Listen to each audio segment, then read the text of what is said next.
Hi guys, welcome back to audio vlogs 2022. మేము నిన్న evening అయితే టెంపుల్కి వెళ్ళాము. ఇప్పుడు మల్లయ్య దేవుని పండుగలు జరుగుతున్నాయి కదా. ఇప్పుడు సట్టి కాబట్టి ఈ టైంలో మల్లయ్య దేవునికి కళ్యాణము ఇంకా పట్నాలు అవన్నీ చేస్తారన్నమాట. ఈ టైంలోనే ఎవ్రీ ఇయర్ అయితే ఓసారి చూసొద్దామని చెప్పేసి అట్లా వెళ్ళినామన్నమాట. ఆ వ్లాగ్ ఇది మీరు కంటిన్యూ అవుతుంది చూడండి. ఆయన టెంపుల్ దగ్గర పట్నాలు వేస్తున్నారన్నమాట. లైక్ సాంగ్స్ పాడుకుంటూ అదంతా ఉంటుంది కదా, కల్చర్ అంతా.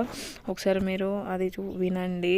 కొంచెం రష్ ఎక్కువ ఉండడం వల్ల కొంచెం డిస్టర్బెన్స్ అయితే వస్తుంది. సో మీరైతే వినడానికి ట్రై చేయండి. అండ్ అక్కడ ఇలా ఫుల్ జాతర అయితే ఉంది. అండ్ బ్యాంగిల్స్ డిఫరెంట్గా అన్ని రకరకాల డాల్స్, కిడ్స్ ఐటమ్స్ ఎవ్రీథింగ్ ఉన్నాయన్నమాట. అదంతా మీకు చూస్తూ ఉంటే అర్థమైపోతుంది. అండ్ ఇంకొకటి ఏంటంటే ఇక్కడ ఎవ్రీ ఇయర్ జాతర అవుతుంది. ఇదే టైంలో షట్టి ఈ టైంలోనే మల్లయ్య దేవునికి పట్నాలు వేస్తారనమాట. అదే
డిస్టర్బెన్స్ ఖచ్చితంగా ఉండొచ్చు, కానీ ఎంతో కొంత అయితే కొంచెం ఇబ్బంది అవుతుంది కదా. ఆ దేవుని మొక్కుకొని మొక్కుతుంది ఎంత మంచి జరగాలని.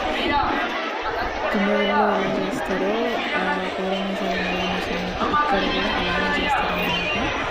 సో అంటే సేమ్ కల్చర్ ఉంటుంది, బట్ కాకపోతే టెంపుల్ వేరే అంతే. మంచిగా మొక్కుకొని దేవుని అయితే మేము మంచిగా మొక్కేసుకున్నాం. మేము అక్కడి నుంచి ఇలా కొంచెం ఇట్లా టైం చేస్తే జాతర అంటే మనకు మేము వీకొచ్చేది ఈ ప్రసాదాలు కదా, అంటే జిలేబీ ఆ మిక్చర్ అవన్నీ ఉంటుంది కదా, అవి మిక్చర్ టైప్ ఉంటుంది కదా అది. సో అదంతా ఇక్కడ అనుకున్నాను అనమాట. జాతర అంటేనే బెలూన్స్, డిఫరెంట్ బ్యాగెస్, అంటే చిన్నపిల్లలు పెట్టుకునేటివి అండ్ ఇలా తినే ఐటమ్స్, దాంతోపాటు డిఫరెంట్గా బ్యాంగిల్స్, ఎవ్రీథింగ్ డిఫరెంట్ చైన్స్ అన్నీ ఉన్నాయన్నమాట. ఇక్కడ అందరు పర్చేజ్ చేస్తున్నారు. చాలా మంచిగా అనిపించింది. ఎక్కువ క్రౌడ్ ఉండడం వల్ల కూడా మేము ఎక్కువసేపు ఉండలేకపోయాము అండ్ తొందరనే వచ్చేసినాం ఇంటికి. ఇట్లా జాతర జరిగితే మంచిగా అనిపిస్తుంది. చిన్నప్పటి రోజులు అయితే గుర్తొస్తాయి. చిన్నప్పుడు ఇది కొనాలా అది కొనాలా ఇదేదో అనుకుంటుండే, బట్ మన పేరెంట్స్ అయితే ఏం కొనియకపోతుండే. ఏదో ఒకటి ఐటమ్స్ కొనిచ్చి కథం పోదామని అంటుండే. బట్ ఇప్పుడు కొందామన్నా కూడా ఏం కొనాలో అర్థం కాలేదు, అంతగానం ఉండే. బ్యాంగిల్స్ అయితే మంచిగా అనిపించినాయి. బ్యాంగిల్స్తో పాటు ఇట్లా కీ చైన్స్ కూడా మంచిగా అనిపించినాయి. ఇక్కడ బ్యాంగిల్స్ కీ చైన్స్ కాకుండా ఇంకా డిఫరెంట్గా చైన్స్ ఉన్నాయన్నమాట. అవి చైన్స్ అంటే చూడండి ఒకసారి, మీరు కూడా చూస్తే అర్థమైపోతుంది. మంచిగా అనిపించినాయి. సో ఈ వ్లాగ్ అయితే మొత్తం ఇంతే అండి. Thank you for watching. Bye bye. మొత్తం ఫుల్ వ్లాగ్ అయితే చూసేయండి, తప్పకుండా లైక్ కొట్టండి.